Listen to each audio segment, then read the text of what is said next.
place for families, huh? Absolutely. Absolutely. When we came here first year, yeah, we had some challenges, but we are very happy to be here. Nice. And Kalachandji I feel like they have accepted us, but we don't know yet. Oh, yes, undoubtedly. You're still there. Yeah. Okay, Prabhuji, so we are live on Facebook and I've also started the recording. Please go ahead. Okay. All right. Hare Krishna, everyone. Well, so we'll start with a little Zoom bhajan, which means it works best if everybody could kindly mute their microphone while we're chanting, but please do chant along. Jaya Radha Madhava Kunja Bihari Gopi Janna Vallabha Giri Varidhari Madhava Kunja Bihari Gopi Janna Vallabha Giri Varidhari. So Jaya Radha Madhava Kunja Bihari Gopi Janna Vallabha Giri Varidhari Jaya Radha Madhava Kunja Bihari Gopi Janna Vallabha Giri Varidhari. Yashodanandana Braja Jana Ranjana Yashodanandana Braja Jana Yashodanandana Braja Jana Ranjana Yashodanandana Braja Jana Jamuna Tiram Vanachari Yamuna Tiravanachari Jamuna Tiram Vanachari Yamuna Tiravanachari Jaya Radha Madhava Kunja Bihari Gopi Jana Vallabha Giri Varidhari Jaya Radha Madhava Kunja Bihari Gopi Jana Vallabha Giri Varidhari Yashodanandana Braja Jana Ranjana Yashodanandana Braja Jana Ranjana Yashodanandana Braja Jana Ranjana Yashodanandana Braja Jana Ranjana Jamuna Tiramanachari Yamuna Tiravanachari Jamuna Tiramanachari Yamuna Tiravanachari Jaya Radha Madhava Kunja Bihari Gopi Janna Vallabha Giri Varidhari Jaya Radha Madhava Kunja Bihari Gopi Jana Vallabha Giri Varidhari Jaya Radha Madhava Kunja Bihari Gopi Janna Vallabha Giri Varidhari Jaya Radha Madhava Kunja Bihari Gopi Jana Vallabha Giri Varidhari Yashodanandana Braja Jana Ranjana Yashodanandana Braja Jana Ranjana Yashodanandana Braja Jana Ranjana Yashodanandana Braja Jana Ranjana Jamuna Tiravanachari Yamuna Tiravanachari Jamuna Tiravanachari Yamuna Tiravanachari Jaya Radha Madhava Kunja Bihari Gopi Jana Vallabha Giri Varidhari Jaya Radha Madhava Kunja Bihari Gopi Jana Vallabha Giri Varidhari Hare Krishna Krishna Krishna Hare Hare Hare Rama Rama Rama Hare Hare Hare Krishna Krishna Hare Hare Hare Rama Rama Rama Hare Hare Hare Krishna, Krishna Krishna, Hare Hare, Hare Rama, Rama Rama, Hare Hare. Hare Krishna, Krishna Krishna, Hare Hare, Hare Rama, Rama Rama, Hare Hare. Hare Krishna,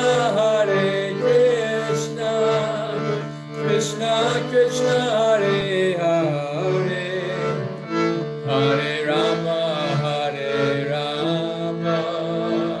Rama Rama, Hare Hare. Hare Krishna, Krishna Krishna, Hare Hare, Hare Rama, Rama Rama, Hare Hare. Hare Krishna,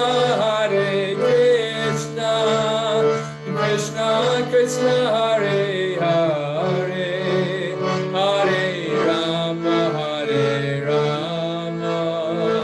Rama Rama, Hare Hare. Hare Krishna, Krishna Krishna, Hare Hare, Hare Rama, Rama Rama, Hare Hare. Hare Krishna, Krishna Krishna, Hare Hare, Hare Rama, Rama Rama, Hare Hare. Hare Hare Krishna, Krishna Krishna, Hare Hare, Hare Rama, Rama Rama, Hare Hare. Hare Krishna, Krishna Krishna, Hare Hare, Hare Rama, Rama Rama, Hare Hare. Hare Krishna, Krishna Krishna, Hare Hare, Hare Rama, Rama Rama, Hare Hare. Hare Krishna, Krishna Krishna, Hare Hare, Hare Rama, Rama Rama, Hare Hare. Hare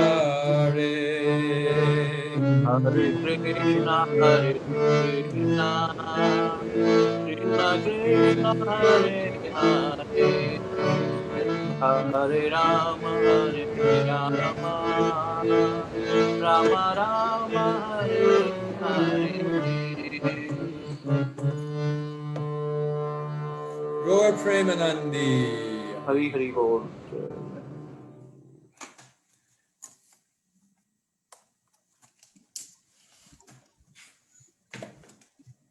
Hare Krishna, Prabhuji.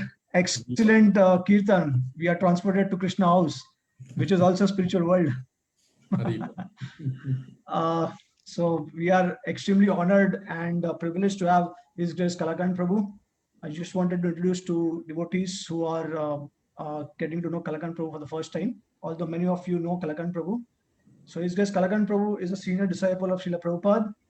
He has served as temple president at ISKCON Gainesville for more than a decade now, and is extremely well known in ISKCON for his unique example of sharing Krishna consciousness with the youth. Krishna House in Gainesville, Florida is one such example. Krishna House also leads a successful Krishna Lunch program which was introduced by Srila Prabhupada himself in the year 1971, and very popular amongst the students of University of Florida, where thousands of students daily take Krishna Prasadam. Kalakantha Prabhu is also exemplary Grihastha and initiating guru in ISKCON. He is also well-known scholar, writer, poet, and has authored many books like poetic renditions of Bhagavad Gita and Srimad Bhagavatam, All That Lies Within, Rap of God, The Saint Within, and The God Who Dances. So I have the privilege to read all books by Kalakantha Prabhu, and I highly recommend for all the devotees. And I also wanted to share something personal because I had one amazing and wonderful experience being under his tutelage for a couple of years at Krishna House. So he has been my Siksha Guru for many years, extremely humble and one of the best temple presidents. And he was more like a father figure than just a temple president for all of us. He treated all of us like children rather than being someone new in Krishna consciousness. Extremely very compassionate, and very mercifully tolerated me for so many years. Just like Lord Shiva, who drank the poison, so Kalakantha Prabhu also drank the poison of my anarthas, and that's why we can rightly call him as Kalakantha Prabhu. So it's really a great honor to have him, and he has been the most successful preachers in the Western countries. So many temple presidents and devotees throughout the world, they have been taking example of Kalakantha Prabhu in terms of Western outreach. So thank you so much, Prabhuji, for joining us, and please take over. Thank you, Hare Krishna. Nice to be here, Prabhu. Thank you very much for inviting me. Nice. And thank you everyone for coming this evening to take part. We're going to be talking about sharing Bhakti Yoga this evening and reading some sections from Srimad Bhagavatam. Prem Ras Prabhu, will I be able to share my screen so I could put up some shlokas? Yes, Prabhuji. You'll enable me? Okay, great. Om Namo Bhagavate Vasudevaya. Om Namo Bhagavate Vasudevaya. Om Namo Bhagavate Vasudevaya. Narayanam Namaskritya Naram Chaiva Narottamam Devim Saraswatim Vyasam Tato Jayam Udirayat Nasta Prayeshwabhadreshu Nityam Bhagavata Sevaya Bhagavati Uttama Shloke Bhaktir Bhavati Naishtiki. Srila Prabhupada Ki Jai. We'll be reading this evening, for most of you, from the Srimad Bhagavatam, 7th canto, verse number 945, which I'm going to put up on the screen here. Yes. So I'm going to chant the Sanskrit, and if you like to, we'll do it once. You could respond if you wish, and then we'll read the synonyms. If you'd like to do that in unison, that would be nice too. Prayena Deva Munaya Swavimukti Kama. Prayena Deva Munaya Swavimukti Kama. Maunam Charanti Vijanena Paratra Nishta. Maunam Charanti Vijanena Paratra Nishta. Naitan Vihaya Kripanan Vimumukshu Eko.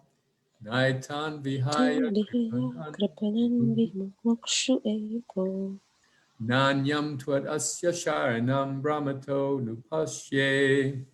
Nanyam Tvad Asya Sharanam Brahmato Nupasye.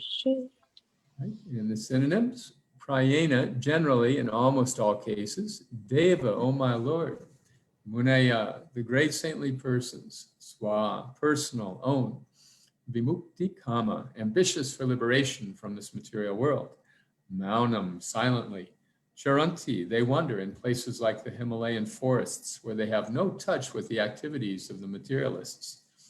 Vijane, in solitary places, not. Para Arta Nishta, interested in working for others by giving them the benefit of the Krishna consciousness movement, by enlightening them with Krishna consciousness. Not etan, these, vibhaya, leaving aside kripanam, fools and rascals engaged in materialistic activity who do not know the benefit of the human form of life. Vimumukshe, I desire to be liberated and to return home back to Godhead. Eka, alone. Not. Anyam, other, twat, but for you, asya, of this, sharanam, shelter, brahmataha, of the living entity, rotating and wandering throughout the material universes, anupashye, do I see. This is Prahlad Maharaj in his prayers to Lord Nrsimhadev. My dear Lord Nrsimhadev, I see that there are many saintly persons indeed, but they are interested only in their own deliverance. Not caring for the big cities and towns, they go to the Himalayas or the forest to meditate with vows of silence, mauna vrat. They are not interested in delivering others. As for me, however, I do not wish to be liberated alone, leaving aside all these poor fools and rascals. I know that without Krishna consciousness, without taking shelter of your lotus feet, one cannot be happy. Therefore, I wish to bring them back to the shelter of your lotus feet. Purport by Srila Prabhupada.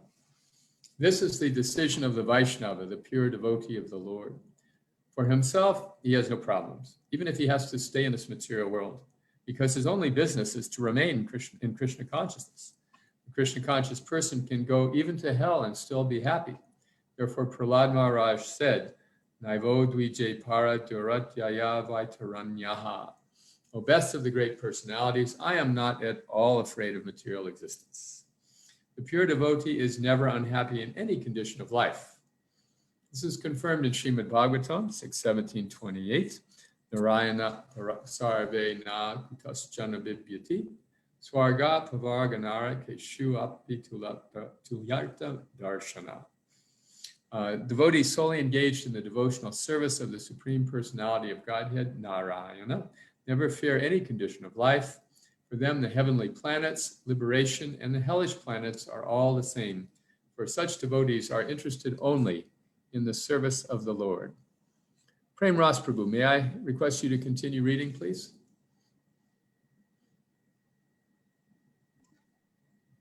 Yes, Prabhu. Okay. For a devotee, being situated in the heavenly planets and being in the hellish planets are equal. For a devotee lives neither in heaven nor in hell, but with Krishna in the spiritual world. The secret of success for the devotee is not understood by the karmis and gyanis. Karmis therefore try to be happy by material adjustment, and gyanis want to be happy by becoming one with the Supreme. The devotee has no such interest. He is not interested in so-called meditation in the Himalayas or the forest. Rather, his interest is in the busiest part of the world where he teaches people Krishna consciousness. The Krishna consciousness movement was started for this purpose. We do not teach one to meditate in a secluded place just so that one may show that he has become very much advanced and may be proud of his so-called transcendental meditation. Although he engages in all sorts of foolish materialistic activity, a Vaishnava like Prahlad Maharaj is not interested in such a bluff of spiritual advancement. Rather, he is interested in enlightening people in Krishna consciousness because that is the only way for them to become happy. Prahlad Maharaj says clearly, Nanyam tvad asya sharanam brahmato anupashye. I know that without Krishna consciousness, without taking shelter of your lotus feet, one cannot be happy. One wanders within the universe life after life, but by the grace of a devotee, a servant of Sri Chaitanya Mahaprabhu, one can get the clue to Krishna consciousness and then not only become happy in this world, but also return home back to Godhead. That is the real target in life. The members of the Krishna consciousness movement are not at all interested in so-called meditation in the Himalayas or the forest, where one will only make a show of meditation, nor are they interested in opening many schools for yoga and meditation in the cities. Rather, every member of the Krishna consciousness movement is interested in going door to door to try to convince people about the teachings of Bhagavad Gita as it is, the teachings of Lord Chaitanya. That is the purpose of the Hare Krishna movement. The members of the Krishna consciousness movement must be fully convinced that without Krishna one cannot be happy. Thus, the Krishna conscious person avoids all kinds of pseudo spiritualists, transcendentalists, meditators, monists, philosophers, and philanthropists. Srila Prabhupada ki jai. Thank you. So,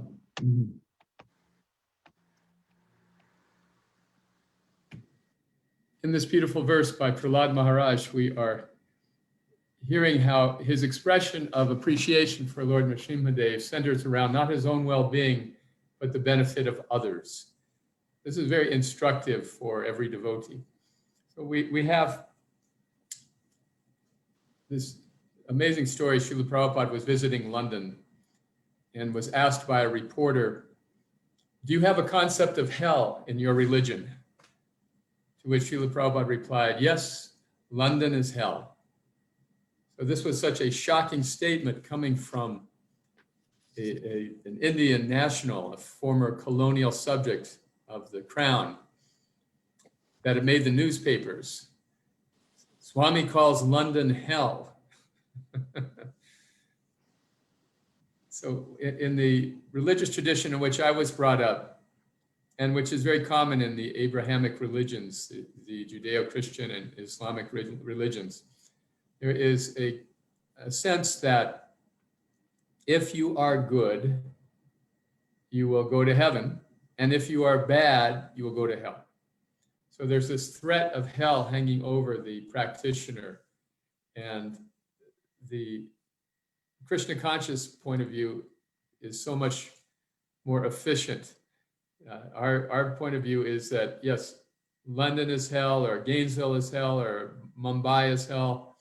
This whole material world is hell. Therefore, we cut out the middleman. And we're already living in a hellish condition. This is described in Bhagavad Gita, that Krishna says, dukkha doshana darshanam, that if one is educated and awake and realized in spiritual life, one sees the inevitable miseries of the material world. My mother always used to dislike this Krishna conscious philosophy because she considered it very fatalistic. You look at life in such a negative way. What is the joy in that? You're always talking about death, disease, old age, but the point is that by understanding the reality of one's situation, there's an opportunity for actual happiness. Just as a student in college may know on Friday that there's a test on Monday. So there's a whole weekend in between. What does the student do? In most cases, they will put off the austerity of study until the last minute and enjoy sense gratification in the interim. So they may be enjoying, we may try to enjoy knowing some test is coming up, but can we really be uninhibited in our enjoyment, knowing that this challenge is right around the corner? So for the devotee, the challenge of dealing with the inevitable demise of the material body is dealt with front and center, straightforwardly. And thus it's possible for the devotee to have the freedom to enjoy life in this world without this sword of Damocles dangling over one's head. See, if the student goes ahead and studies on Friday night, then after being prepared for the exam, the rest of the weekend is free to actually enjoy uninhibitedly. So this is why Krishna consciousness is so valuable psychologically for everybody. It may seem morbid to talk about these things, life being a hellish condition, but in fact, it is liberating.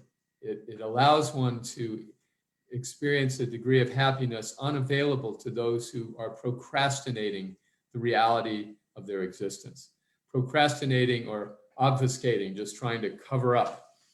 For the devotee, there is a freedom of enjoyment that is unknown to the non-devotee. So Prahlad Maharaj is saying that I personally am so happy in my Krishna consciousness that I don't worry about my own position. I'm simply worried about those who are missing this opportunity to be Krishna conscious in this lifetime. I'm worried about their well-being. Before I took up Krishna consciousness, before I learned about it, I was exploring many different philosophical paths, Buddhism and impersonalism.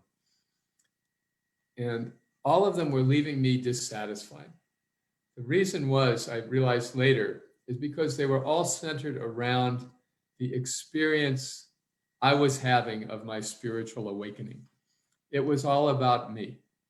And because it was all about me, I was missing my relationship with the Supreme. This kind of self-centeredness is exactly what's being described in this verse. There are many saintly persons. Prahlad gives them credit. They're saintly persons, but they are going to obscure places to meditate in hopes of achieving their own liberation. And they avoid the places where other people congregate because they don't want to risk contaminating their own meditation. This is a secondary position in spiritual life. And it is always a position that leaves one disappointed. In the Srimad Bhagavatam, we read, Aruya Krishna Param Padam Tata Patantid Ho Nushvadam Graya. The impersonalist, who is so much concerned about their own liberation, may rise up to the position of Brahman. They may acquire a spiritual experience of considerable impact, but they won't be able to maintain it. See, they won't be able to stay. Why? Because they become lonely. There's no relationship. There's no connection with God. It is just an aspiration to achieve godhood, achieve a deep and powerful spiritual experience for oneself. So in the pursuit of that, this loneliness leads them to return to ordinary mundane activities just to have a relationship with somebody. There was a famous song from the 60s, I Am a Rock, by Simon and Garfunkel. I am a rock, I am an island, and a rock feels no pain and an island never cries. The poet describes how he just removes himself from society because all these relationships he's been through have been so painful. So he just wants to stay by himself. But it's a song of self-deception. He's trying to be strong when in fact he's very lonely. So this is the impersonal path, a path of dissatisfaction that leaves one incomplete. In the practice of Krishna consciousness, therefore, we read about two types of devotees, the Bhajanandi and the Goshtianandi. The Bhajanandi is one who takes pleasure in bhajan, and that degree of taste for the holy name is truly extraordinary, and indeed can be the domain of pure devotees. The Bhajanandi will be reclusive in practicing bhajan and chanting, and really not want to interact with others. But it's not like the impersonalist who is aspiring for merging into the existence of the Supreme. The Bhajanandi devotee wants to just be absorbed in hearing and chanting, and is so wrapped in love for Krishna that there's a genuine distaste for other association. However, that position is not easy to maintain. One of my godbrothers in 1975 had what was diagnosed as a terminal brain tumor. So Srila Prabhupada agreed to initiate him as a Babaji, a Bhajanandi, so that he could go to Mayapur for the rest of his life and just chant until he left his body. So he took that initiation, the only one Srila Prabhupada ever gave, and retired to Mayapur. But then it turned out the diagnosis was incorrect. So when he discovered he wasn't really going to die, then he just left Krishna consciousness altogether. It is not such an easy thing to be a Babaji. It's not so easy to just be absorbed in the holy name to that extent where one really wants to do nothing else. So the Bhajanandi is a legitimate position in Vaishnavism, but it's not recommended for Prabhupada Nugas, the followers of Srila Prabhupada. Rather, we are encouraged to be Goshtianandis. Goshtianandis are those who engage in spreading Krishna consciousness, introducing others to Krishna consciousness, and bringing others to the bliss of devotional service. The Goshtianandi does not retire to the Himalayas. The Goshtianandi goes to the busiest places and looks for interested candidates. Or the Goshtianandi does not shun the association of materialists. Rather, he or she sifts through the oceans of materialistic people, just as a gold miner would sift through tons of sloughs of mixtures of water and mud, looking for a few nuggets of gold. This is the Yanundi's business, to find those who are interested in Krishna consciousness somehow or other, and then share with them in a way that is appropriate and effective for their spiritual development, without any consideration of self-aggrandizement or profit or reputation, just for the sake of helping others. As Prahlad Maharaj says, I do not wish to be liberated alone, leaving aside these poor fools and rascals. I know that without Krishna consciousness, without taking shelter of your lotus feet, one cannot be happy. Therefore, I wish to bring them back to shelter at your lotus feet. In the progressive development of Krishna consciousness, there are 3 stages. The beginning stage is called Kanishta, or the Neophyte stage. And the Kanishta is characterized by certain qualifications. First, the ability to discriminate is not there. The Kanishta cannot tell who is good association and who is bad association. The Kanishta cannot recognize or discriminate between the devotee and the non-devotee. And therefore, they're prepared to be very equally engaged in giving their heart and confidential feelings to either devotees or non-devotees. The neophyte, the Kanishta, is also characterized by being easily able to be swayed by opposing arguments, because their knowledge of Krishna conscious philosophy is lacking. So Kanishta, we all begin as Kanishtas. If we are protected in that stage by good association, then we can grow to the Madhyama stage. In the Madhyama Adhikari stage, or the intermediate stage, one can discriminate. This person is a devotee. Let me reveal my mind. Let me inquire. Let me share my heart with this person. This person is not a devotee. Therefore, let me treat them respectfully, but not in a confidential way. And let me try to help them in their spiritual life to the degree they are able to appreciate it. With this power of discrimination, a devotee has the ability to strengthen himself by his good association and then share Krishna consciousness with appropriate people. However, the Madhyama Adhikari can also recognize those people who are not interested in spiritual life, who are inimical to spiritual life. And those persons, the Madhyama Adhikari tactfully avoids. So with this power of discrimination, the Madhyama knows who to talk to and in what way to talk with them, and then also who to avoid. Now, the highest stage, the Uttama Adhikari, also loses the power of discrimination, but for a different reason. The Uttama Adhikari has the amazing spiritual vision to be able to see everybody as Krishna's parts and parcels. Therefore, he doesn't discriminate between who is a devotee and who is a non-devotee, who is demoniac and who is receptive. The Uttama Adhikari can give Krishna consciousness to everybody. This is because the Uttama Adhikari is fixed in knowledge and in faith. The Madhyama Adhikari is fixed in faith, but is still deficient in knowledge and not always able to defeat opposing arguments. But the Uttama Adhikari is so deeply realized that nobody can defeat their argument. Therefore, they're very comfortable in their Krishna consciousness. They have realized so deeply that they are not the body, that they are eternal servants of Krishna. Nothing disturbs them. Therefore, they can go very fearlessly in any sort of association.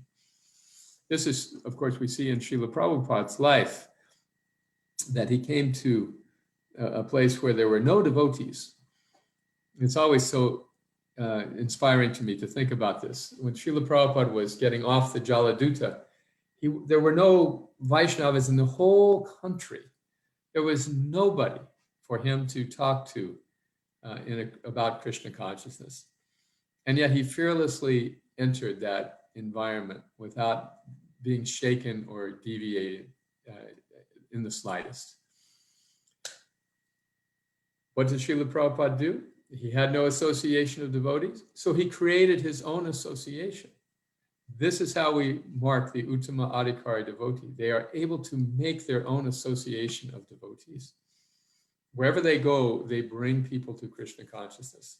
Bhaktivinoda Thakur said that the Vaishnava is like a touchstone, turning the non-devotees to devotees. And this is how we recognize the Vaishnava, the characteristic of the Vaishnava.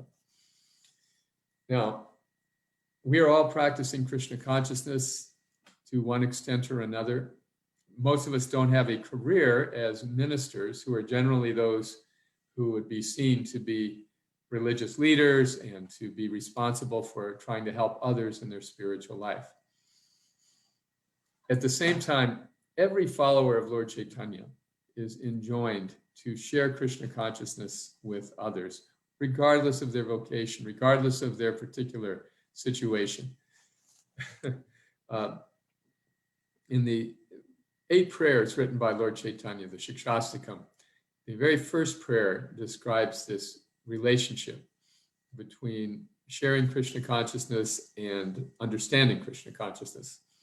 So to learn the philosophy means vidya, to acquire knowledge, but to take part in the Sankirtan movement, bringing everybody together to glorify Krishna.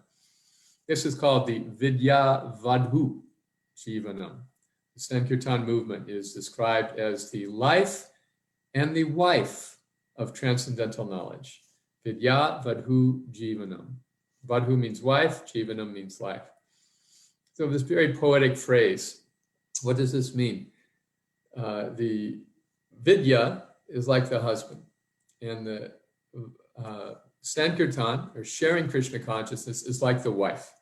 So the husband, without the association of the wife, is incomplete and unhappy. Vidya Vadhu, but knowledge together with sharing that knowledge is jivanam. That brings life. That gives the life of transcendental knowledge to the Vaishnava. It is easier, of course, to practice our own bhajan, and that is a must. To chant our japa, to engage in kirtan or bhajan, that is our lifeblood also.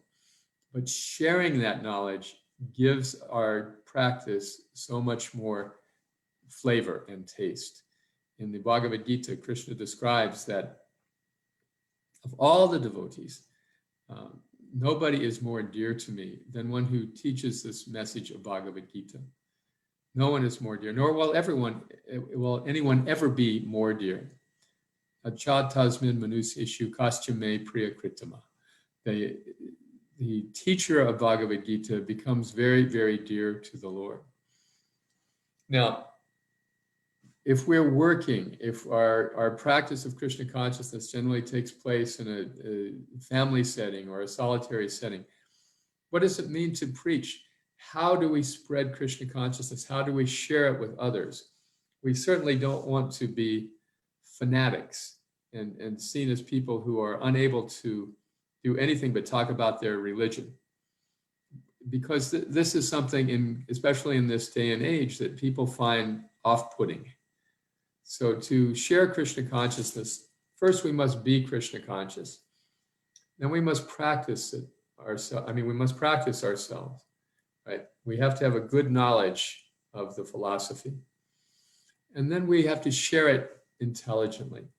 It said, palena parachiyate, you judge a thing by the results. So just to mechanically try to berate people or just beat people down until they accept Krishna consciousness, at least in the Western countries, it doesn't work. Religion in general in the West is becoming less and less acceptable and popular. People are becoming more and more skeptical about religious organizations of any kind. So first of all, we need to be able to understand the people to whom we are speaking. We have to be able to see others with compassion. And this gets back to the first point I was making. When we recognize the reality of the material world, we can see people are really suffering. They are inevitably going to lose all of the things they're working so hard to accumulate and develop, whether it's their career or their wealth or their family or all of their possessions or all of those things. They're going to lose them all. So we see them laboring for something which is ultimately futile. Therefore, feeling compassion, we should try to first understand the people to whom we are with whom we are trying to share Krishna consciousness. If we ask them to tell us about their lives, tell us about their challenges, before we want to tell them all about Krishna, that is generally more effective. There's a mantra in what Christians call homiletics, or sharing of the faith, which is, they don't care what you know until they know that you care.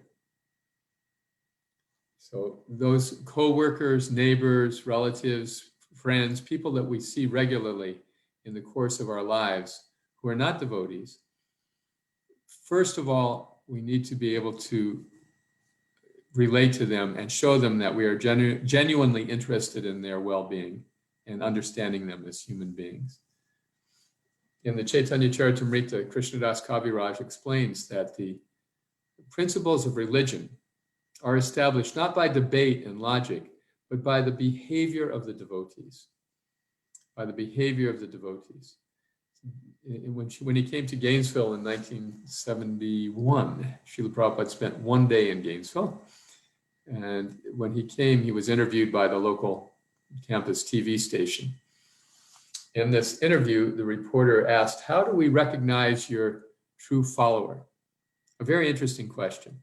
Prabhupada could have answered it in many different ways. He could have said, "My true follower is wears tilak. My true follower wears a dhoti," or "Sorry, my true follower reads my books or sells my books." But the answer he gave was that my true follower is a perfect gentleman. The perfect gentleman means that one is more interested to understand the audience that one is addressing, rather than just show them how much he or she knows about Bhagavad Gita.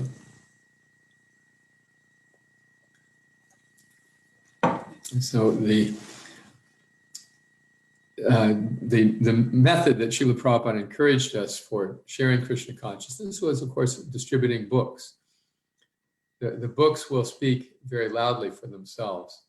And if we can do it in a way which is not offensive to the recipient, then they will appreciate, there's a chance at least they can appreciate the transcendental content of the book. And even if they don't right away, someone else in their life might in the future, but they will be benefited having touched, opened, and read even a page of transcendental literature. So the books are very, very powerful. And if we're not comfortable in developing a mentoring relationship, or we're not able to develop a mentoring relationship with others by stimulating their interest in Krishna consciousness, then we can always give them a book. That's another option. Ideally, they will reciprocate with that gift by giving some contribution, because that makes their involvement complete. And it also inspires them to read it, having invested something in it. So we learn Krishna consciousness, we practice Krishna consciousness, we enjoy Krishna consciousness in our own lives. We can see that taking it to the next level means sharing Krishna consciousness with others in a way that actually works. In the Srimad Bhagavatam, in the 10th canto, there are two beautiful examples of this. First, in the description of autumn, the rain clouds are described as hoarding water.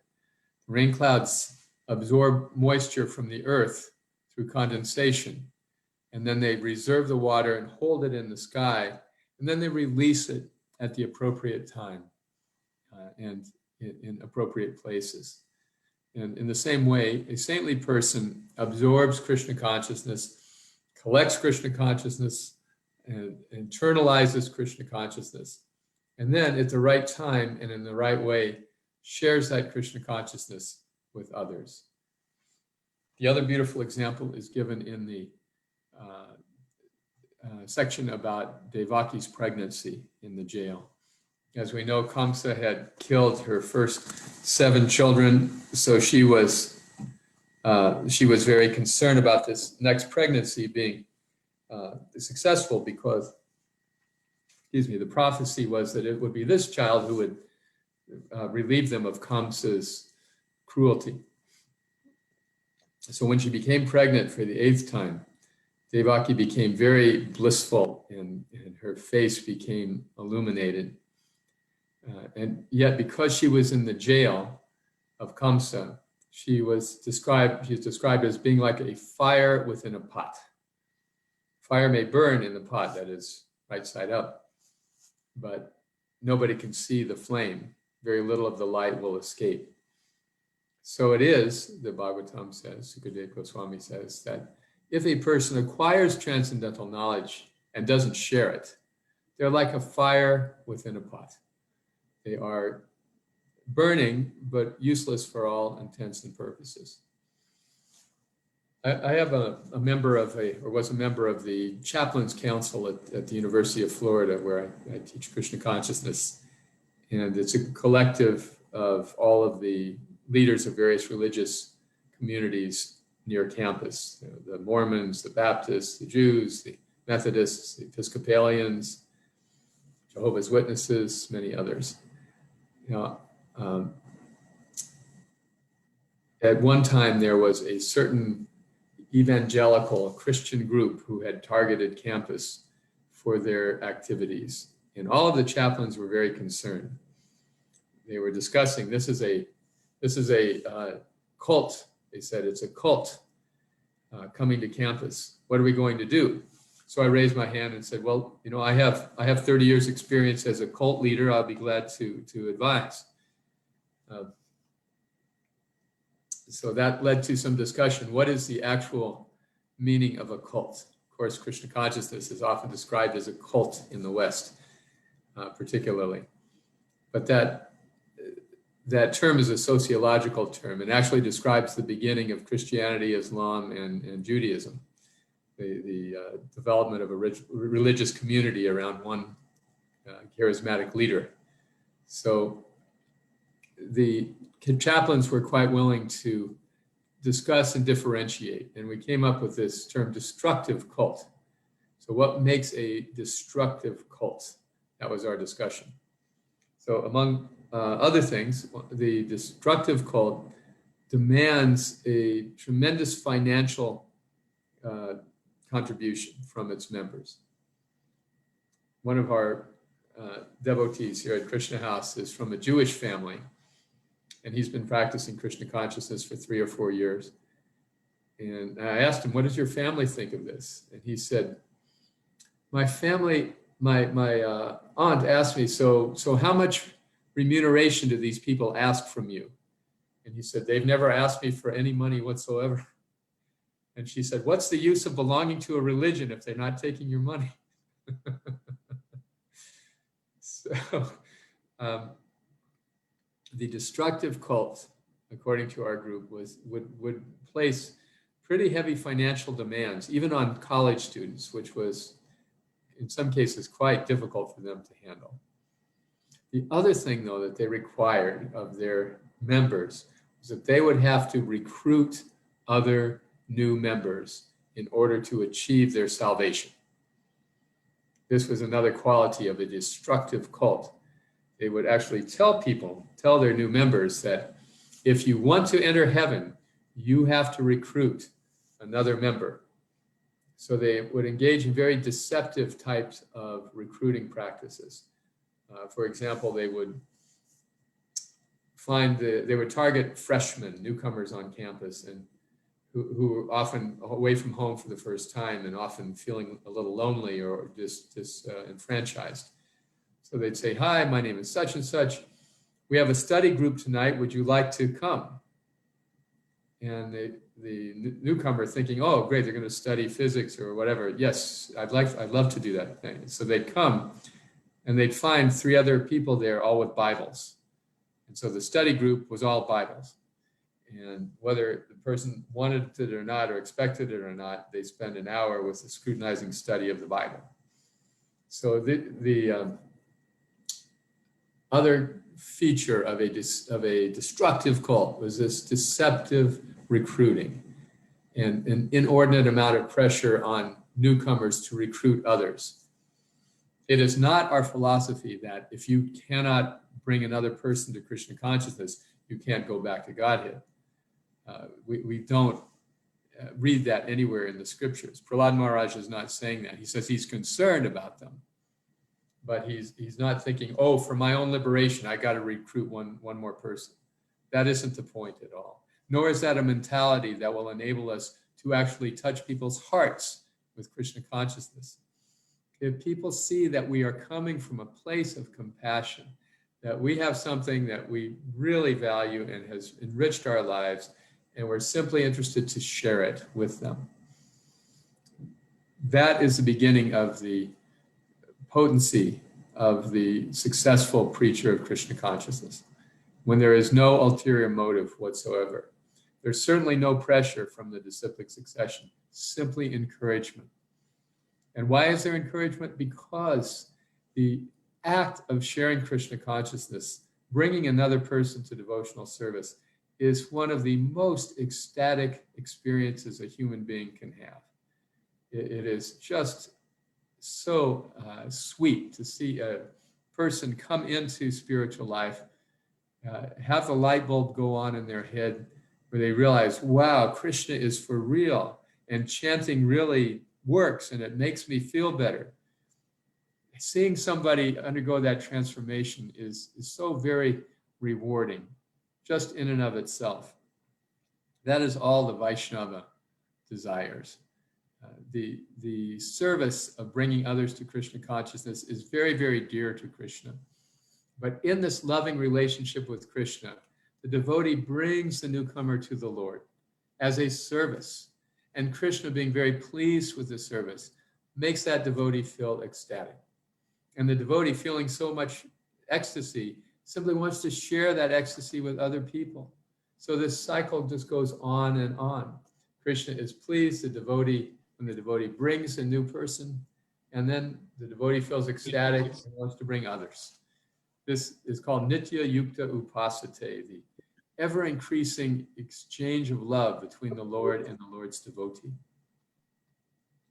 When Sanatan Goswami was imprisoned by the Nawab Hussain Shah, he spoke to the Mohammedan jailkeeper.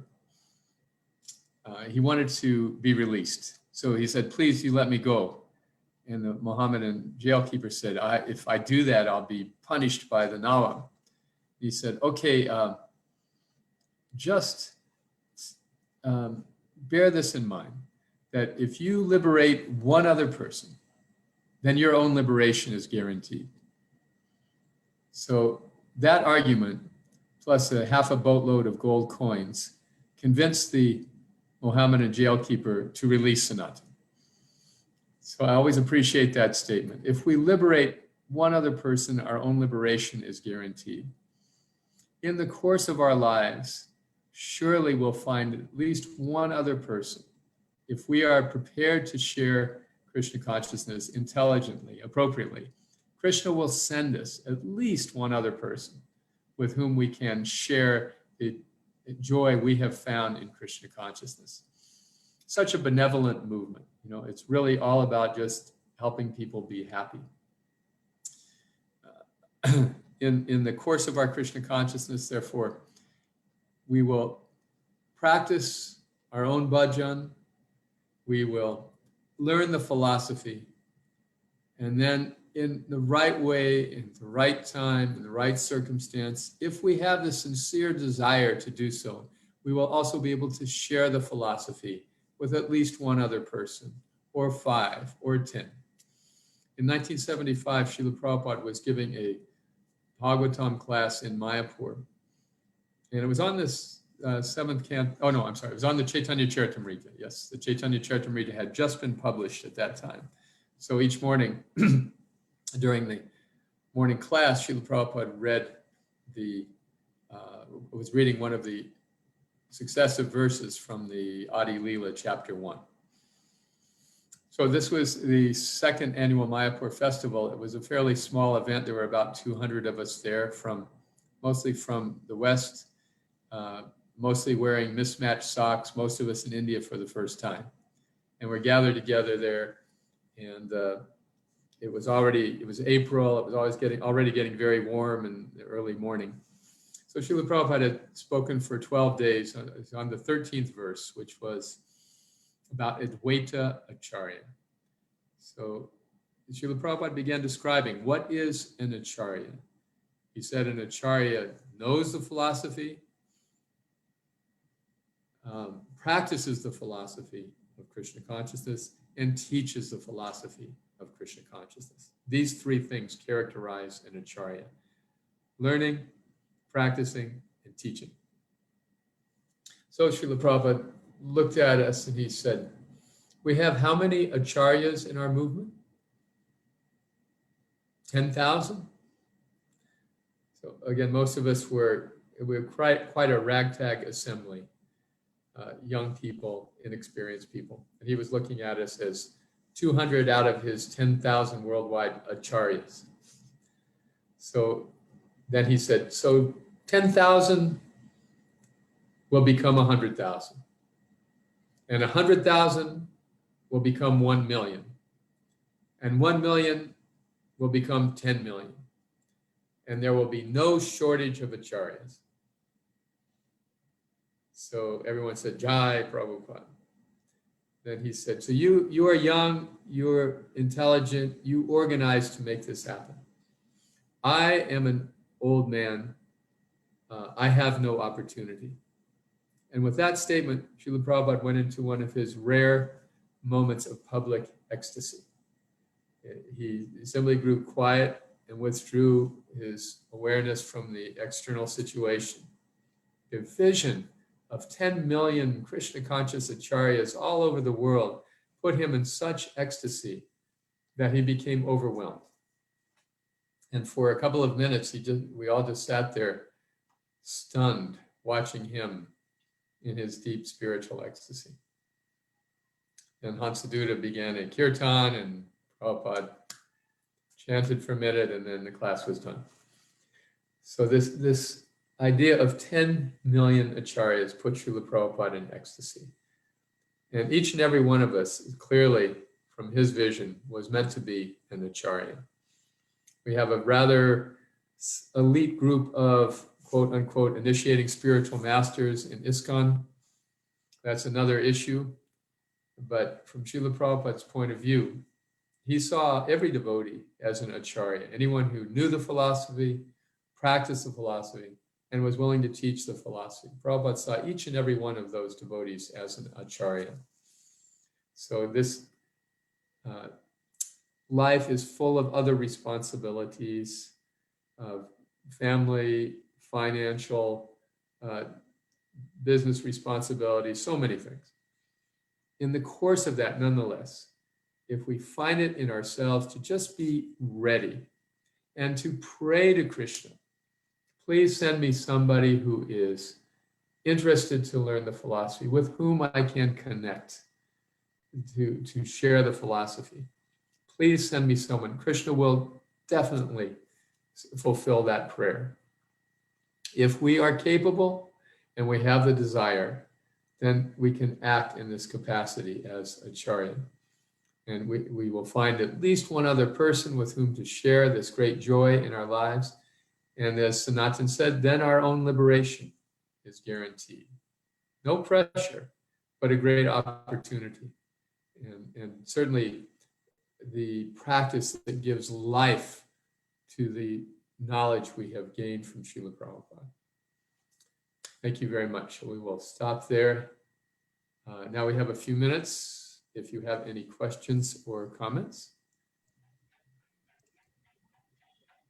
Anyone like to share some realizations or experiences they've had in sharing Krishna consciousness? Thank you so much, Prabhuji, for a amazing class. Especially you spoke about the first verse of the Shiksha Ashtakam. And so that was a revelation for us, very nicely put, that Vidya Vadhu Jivanam, how knowledge and sharing the knowledge becomes the life and soul of a devotee. So that was wonderful. And so many wonderful examples that you shared from Prabhupada's Leelas also. So very effectively put across that why it is so important for us to preach. And preaching is basically to understand the person's needs and requirements rather than to bombard with knowledge. So that is actually one of the most important points that you mentioned. So it was very nice. And in fact, whatever preaching we are doing, it's because of mercy of great devotees like you. We have learned a lot from you when we were at Krishna House. And I'm sure that all the devotees at Krishna House who are present currently, they will also agree with this, that we have learned everything from Kalakantha Prabhu and other devotees who have given their life to Srila Prabhupada in the preaching mission. So, Prabhuji, now the question is that many times what happens is we get so much taste in hearing about Krishna that we tend to become, or we shift to that aspect of Krishna consciousness where we want to hear more and more. But when it comes to taking responsibility or sharing Krishna consciousness with others on a regulated way or a dedicated way for a long-term basis, then it becomes difficult, because what is happening here is you are probably like moving out of the comfort zone, and when you are just hearing and chanting, you are in the comfort zone. Mm-hmm. So how, as being grihasthas, we should, and then, you know, as you were saying, that it's not necessary to deliver the entire world, but even if we can share this knowledge with just one devotee, one person, then also that's a good achievement for us. So how do, you know, in a practical day-to-day affair, especially for the grihastha devotees, how do we cultivate this desire, and then how do we channelize this desire for a long-term basis? The desire is voluntary and has to come from ourselves. So if this appeals to us to serve Krishna and to serve Prabhupada in this way, then it's very simply a matter of praying for the opportunity. Please, Krishna, give me the chance to engage in this particular service. Please send me somebody whom I can mentor in Krishna consciousness. That desire is quite voluntary, and it's quite within our comfort zone to offer that kind of prayer. Just as a fertile mother and a potent father will conceive a child, so in the same way, a devotee who is praying for a sincere newcomer to enter their lives, and the sincere seeker who is just praying for a mentor to help them, will come together by what Prabhupada calls the transcendental arrangement. It may be out of our comfort zone to go out in the street and distribute books. We may not feel comfortable trying to tell our friends or neighbors about Krishna, because we don't know how they'll respond. So better we start with the desire within ourselves. That we can do, if that's within our control, that's within our comfort zone. Then if we see an opportunity, or we want to find out if a person might be that candidate, we start not by telling them things, but by asking them questions. You know, the whole Bhagavatam is based on questions and answers, isn't it? Shonaka Rishi asking Sutta, Parikshit Maharaj asking Shukadev Goswami. So we need to learn from them how to formulate pertinent questions, relevant questions that will stimulate an interest in the people we're speaking to. It's not by declarative statements, it is by asking questions that we can pique their interest in Krishna. What sort of questions? Well, just simple questions. How are you? What are you going through? Everybody is having various kinds of suffering in this world. So we can ask them, please, tell me what you are experiencing. What are your thoughts about it? What are your realizations? What is your goal in life? How do you view philosophy of life? What do you think happens after death? if we inquire like that first and listen patiently, this is a way to find an opening for introducing something transcendental that will be relevant for our audience.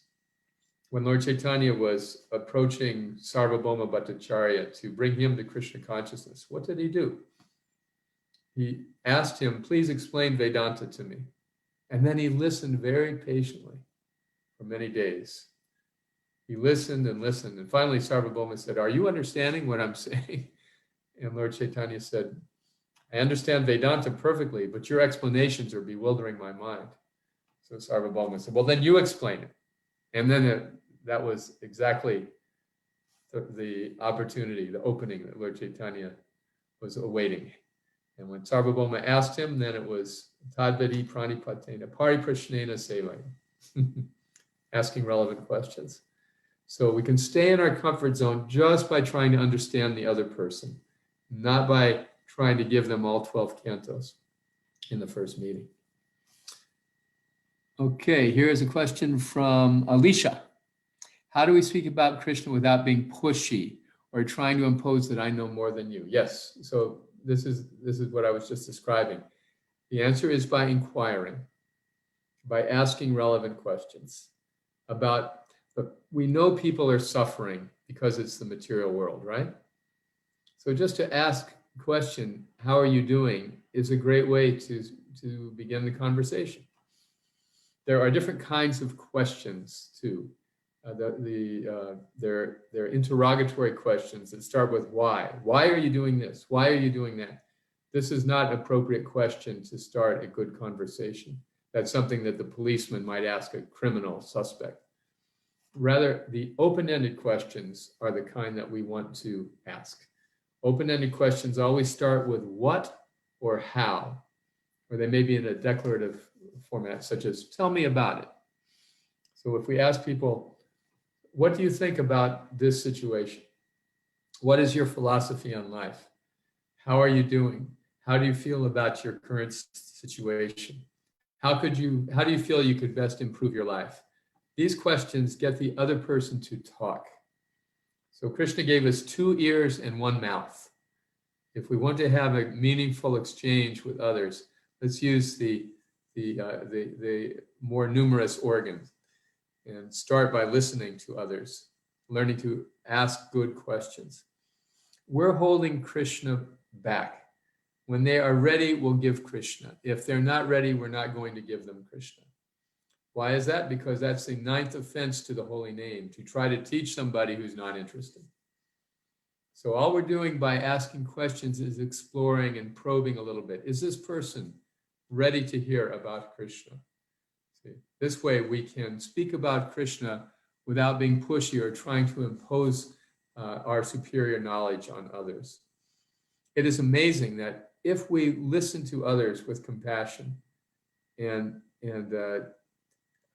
watch for openings that they give us, then we can introduce Krishna in a way that will be so stimulating for them that they'll want to know more. So many good questions you can ask. How do you feel about reincarnation? Do you feel like you've lived before, or is this your first life?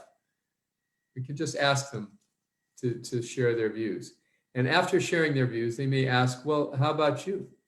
Aha, there's our opening. Okay, well, I read this book, Bhagavad Gita, and in the Gita, it is explained that there are many lives, blah, blah, blah, blah. And then we have brought them to a point of inquiring. In this way, we are always ladies and gentlemen and never pushy. I hope that helps you. All right, here's a question from Hari Leela Shakti. I'm from ISKCON Nairobi. My question is, now we have so many preachers in our movement. So as a housewife and mother of 2 children, what should I do? We do distribute books here.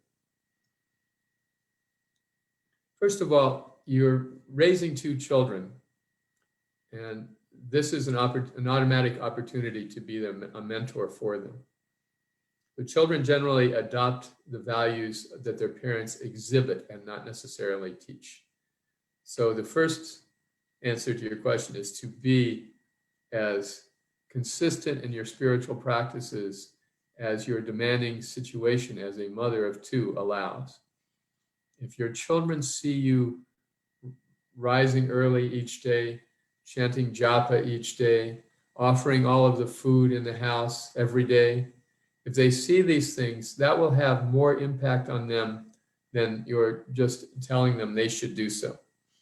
If they see that you are taking pleasure in these practices, you are fortunate to have two built-in mentees, your children. They are ready to learn from you, and you have this great opportunity. Now, if you want to go further than that, it's very laudable. You have certainly friends, maybe you do play dates with other parents, you have relatives. Look at these people as spirit souls, probe them with appropriate conversation, see if they might be receptive. And if they're not, and you want to reach out to a wider circle, you can try things such as book distribution. Book distribution is a way to encounter many, many people. And it also is a way to make yourself accessible to any stranger who has just been praying to God for someone to teach them spiritual life. So if you are able to go out to distribute books, that's a big step for a working mother like your good self. Unless someone asks me, I never feel like sharing unless someone asks me. I hide my identity and what I believe. I feel like I don't have any inspiration to preach, but yes, I do like to serve in other ways. And also I feel that I am not qualified. In what way do you feel like you're not qualified? This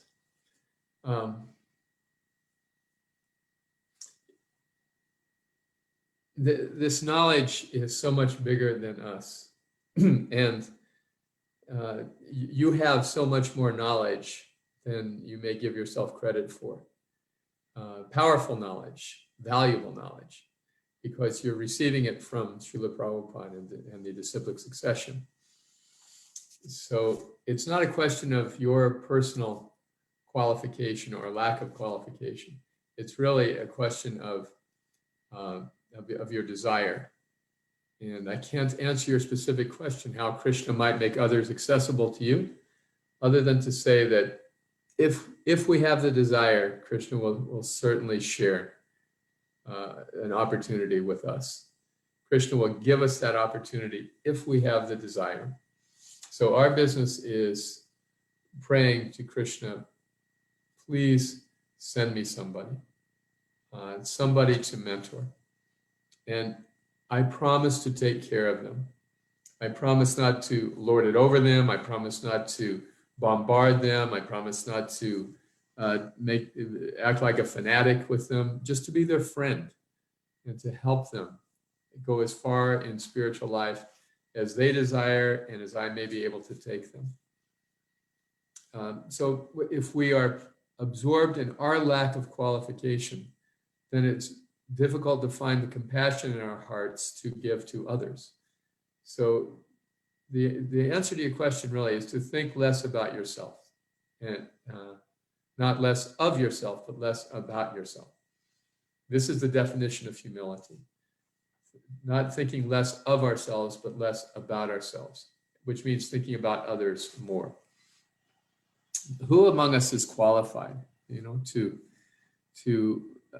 be teachers of Bhagavad Gita?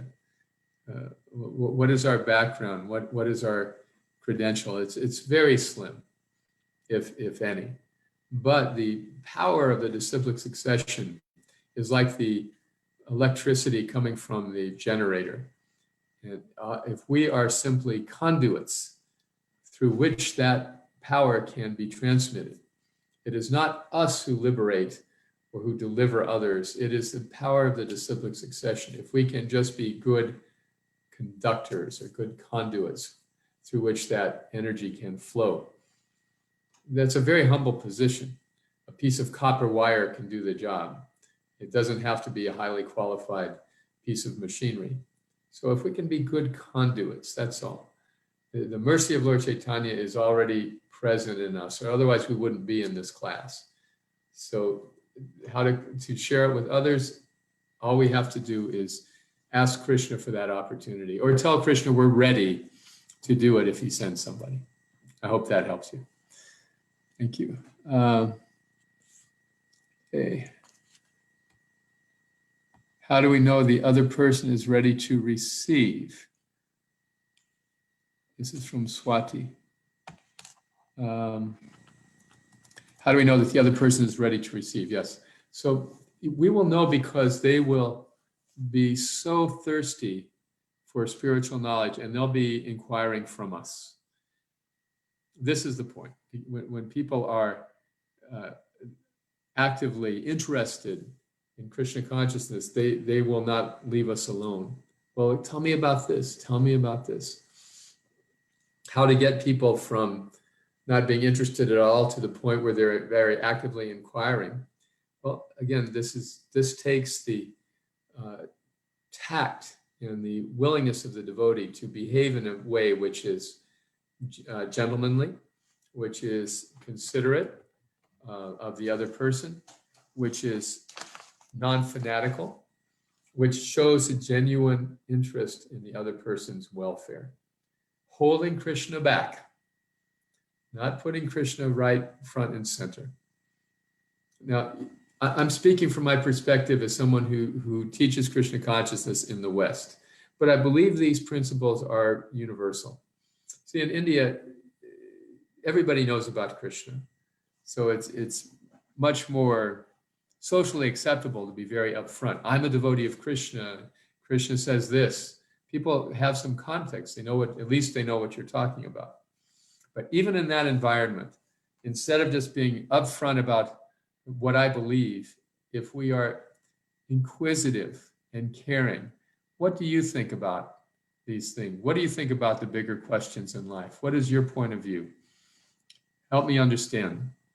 How do you feel? How are you doing? How is your life going? Are you satisfied with how your goals are being met? That's a way to tell if they're ready. If they're very comfortable, oh yes, I am great, I'm educated, I have money, I have a big position, my life is perfect, they may not be ready for Krishna consciousness.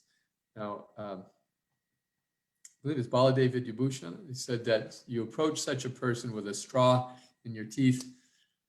You are so rich, you are so learned, you're so accomplished, you're so wonderful. Now, please forget everything you know and try to understand the mercy of Chaitanya Mahaprabhu, because if you do, you will find it is very unique. This, you can try, but for me, that approach has not yet been successful. I found more success in saying, what do you need in your life? What are you looking for? And those people who are in need and are dissatisfied with their life are more likely to be ready. Chatur vidha bhajanti mam jana sukritino arjuna. The distressed, the broke, or the curious, or occasionally the very wise person. These are the four types who are ready. So generally, we're going to find the most receptive audiences amongst people who have some distress in life, not necessarily impoverished or uneducated, just people who are distressed. In the first canto, Srimati Kunti Devi said, Janmaishwarya Shruta Shribir Edamanamata Puman. The persons who are very possessed with high birth and influence, education and wealth, cannot approach Krishna sincerely. Therefore, our task is to connect with people on a person-to-person level. And when we find out what it is that gives them distress in life, we will have an opening to teach them about how Krishna consciousness can solve their problems. Your question makes me think of George Harrison, a highly successful, world-renowned musician, very wealthy. And somehow Prabhupada's disciple, Shyama Sundar, was able just to connect with him as a friend. And that was so refreshing to George that they formed a lifelong bond. Shyamasundar did not ask, he tried to refrain from asking, let's put it that way. Occasionally Prabhupada would instruct him to do so, but he tried to refrain from asking from George for money because his friendship, his relationship was more important. And George was really ready to hear about Krishna. And he went so far with Shyamasundara's tutelage. All right. Okay, let's see. We've got a couple more. Trying to scroll down here. It's Srimati Mataji. If Krishna sends us someone, how do we keep them engaged so they become serious students? Good question. If Krishna sends us someone, the first thing is chanting, because chanting is a very safe and private affair. And we can encourage people to chant, especially early in the day, and if possible in some private place so they don't feel any inhibition. This is usually fairly easy, even in a compact family environment, if one is willing to get up early. One gets up 15 minutes earlier and dedicates that 15 minutes to chanting. This is, in my experience, the most powerful first step for the newcomer. Just get up a little earlier, dedicate that time to chanting, chant one round, and then we give them tons of encouragement. Oh, you did a round, fantastic. Just keep it up, do one a day, and it'll make such a difference in your life. And then we keep in touch with them. How did it go? Were you able to, how was your chanting this week? Not an interrogatory question. Did you chant? But rather, how was your chanting this week? A friendly question, an open-ended question. And one other technique that we use is that we encourage people to accept a level of involvement, say chanting, that is sustainable for them. And then we encourage them to maintain it, whatever it is. If you can chant one round a day, that's fine, but stay at that one round. If you can read one page of Bhagavad Gita a day, that's great. Read one every day. And when you increase, keep that increase. Don't drop back. Okay. Next question, Premaras Prabhu. Yeah, by Alisha Mataji. How do we deal with our own insecurities and shortcomings and help others too? We deal with our own insecurities and shortcomings by realizing that we are not the doers. Krishna will act through us. If we are absorbed in our shortcomings and our deficiencies, then we're self-conscious and not Krishna conscious.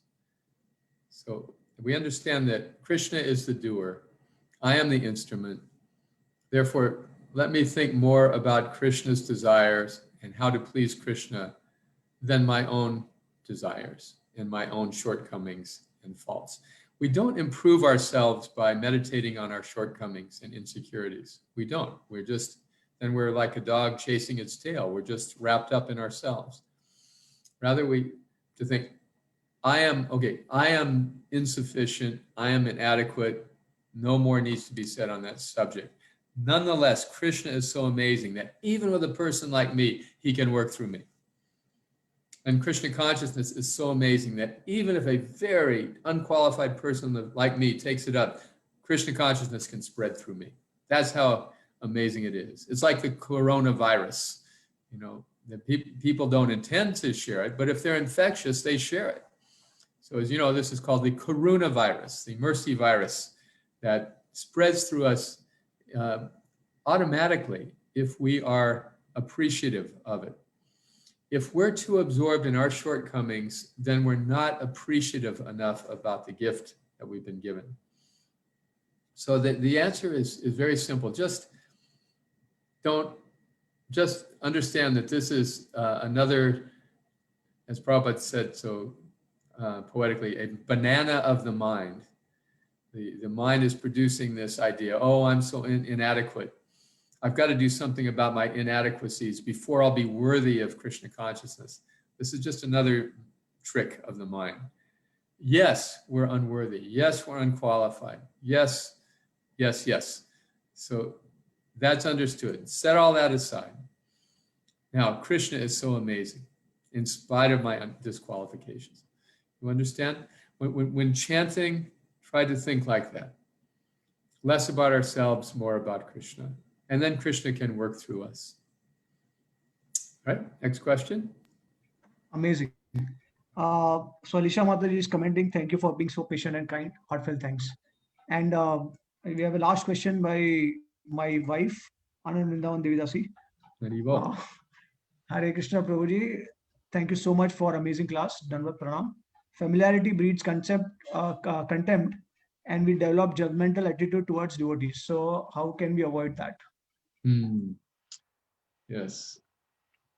The best way to avoid familiarity and therefore the danger of making offenses to devotees is to go out on book distribution and somehow put ourselves in contact with the non-devotees. Prabhupada said to be a lion on the prowl and a lamb at home. So our tendency is to be a lion at home and a lamb on the prowl. We don't go out. So if we're feeling this particular problem, it's very, very effective to just go out for half an hour or an hour and try to distribute some books in a busy place. Of course, with the pandemic, it's not advisable, but when that is finished and things are back to normal, that's the best medicine that I know of. It's why? Because everybody's like, no, and then we'll just be so grateful to be around somebody who says yes to Krishna, that will again become very appreciative of devotees. All right. Anything else, Prabhuji? Prabhuji, I had a question actually. I forgot to ask. I was quite absorbed in hearing the answers that you gave. Actually, Prabhuji, it's when we start cultivating devotees or non-devotees, then so like there is a challenge how to maintain the attitude of being a servant of those devotees, at the same time also to maintain some distance, because as my wife was mentioning, that familiarity breeds contempt, and like some kind of distance has to be also maintained. Otherwise, if devotees become too familiar, then they will not appreciate, they will not respect whoever is guiding them. So like this is always a challenge, and we don't know where to draw the limit, where to draw the line, because we want to like we want to motivate them, inspire them in their Krishna consciousness, but at the same time we also want to teach them certain etiquettes or certain things, uh, and it's a very tough thing to convey to them. So like we also don't want to give an impression that we are acting as a guru for them, but at the same time we also want that they should learn certain things. So how do we like really balance these things? Again, by leading with questions rather than declarative statements. For example, if we see a person committing some breach of Vaishnava etiquette, rather than saying, oh, you should do this, we say, would you like to learn another facet? How would you like to learn another facet of Vaishnava etiquette? We can ask them and take their permission to teach them. You see, this is the real issue, that if we try to teach people things and they have not accepted us as a teacher, then there's going to be tension. So Krishna did not begin instructing Arjuna until he defined that relationship. So the first thing is to make friends. And as friends, we don't look down on others. Oh, you're not doing this right. We say, here's something you might be interested to know. How would you like me to explain to you? And then you take their answer. No, thanks. All right. Then we let them go. You see, this is the way we can maintain a healthy relationship and a positive relationship with our mentees, by treating them respectfully. If we're mentoring them, we have to teach them respect. So how do we teach respect? By giving respect. And if we're always telling a person what they should do we respect them? You see,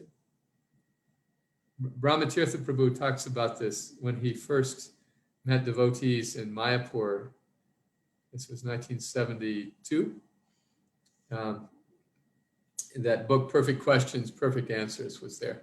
So there was a small group of devotees in Mayapur, maybe 40 or 50, and Srila Prabhupada was there. And they had nothing but a grass hut Srila Prabhupada was living in. And Brahmatirtha came to visit, and he was the only non-devotee in the whole group. So all the other devotees were telling him, you should do this, and you should do that, and you should do that. And he said, pretty soon I had this gigantic pile of shoulds.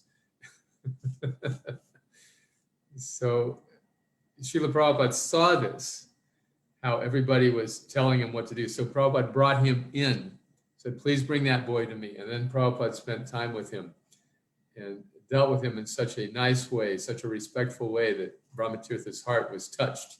And then he was really convinced about Krishna consciousness. So we are acting as gurus when we mentor people in Krishna consciousness, but we should not think of ourselves as gurus. We should think of ourselves as servants.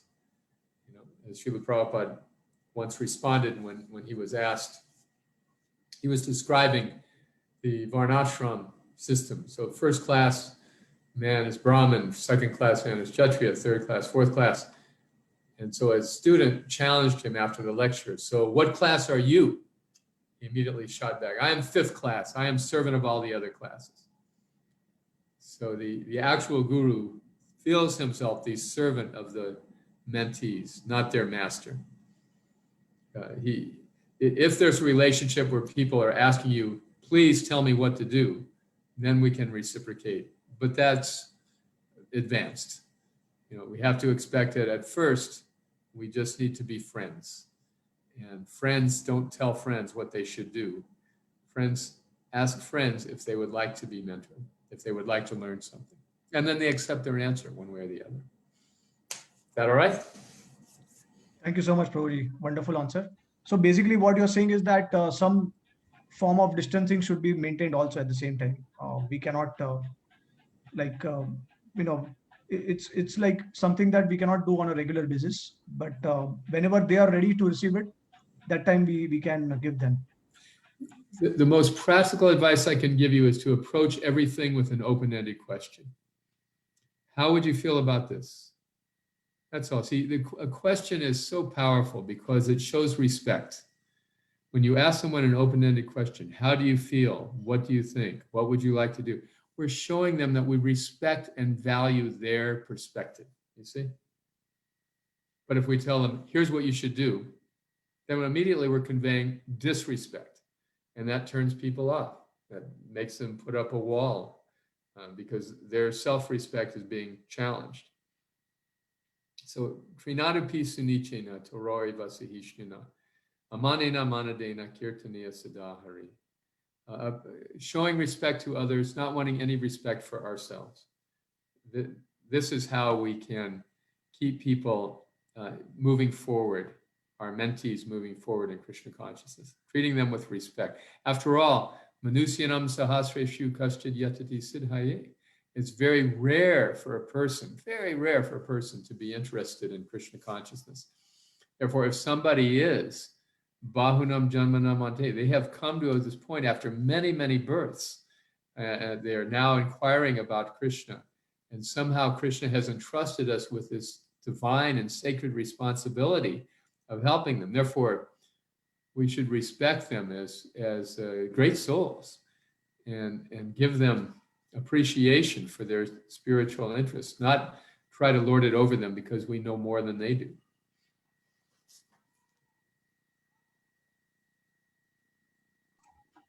Okay, yeah, All right, thank you so then. much, Prabhuji. And so we have comment by Naveen Prabhu. He says, wonderful class. Thank you so much, Prabhuji. And my wife, amazing points. So again, we are greatly honored and we are fortunate to have association of Kalakantha Prabhu. And I hope and request to Prabhuji to, whenever possible, please enlighten us. We have now started a system of inviting senior Vaishnavas to speak once in a month. So that is like so useful, helpful, and it teaches so many things, and it also makes us humble to learn from others. So it's a very rare opportunity to hear from all these wonderful Vaishnavas, and we are very thankful to Kalakantha Prabhu for his time. and his association. And I would also like to thank all the devotees for joining in, and especially our Krishna House devotees, Naveen Prabhu, Dvijamani Mataji, and I think Yashoda Mataji probably is she Sona Mataji? Then I'm very glad and happy to see all the devotees. I'm feeling that I am in Krishna House right now, under the guidance and shelter of Kalakantha Prabhu, and we are in the spiritual world. So, Hare Krishna. All glories to Srila Prabhupada. Thank thank you you all. so much, Prabhuji.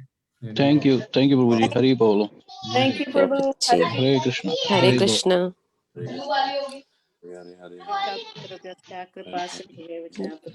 Itanam Bhavane Vaishnava Namo. Vaishnavibhyo namo. Ananta Koti Vaishnav Vrinda ki Shri Kalakantha Prabhu ki Jai.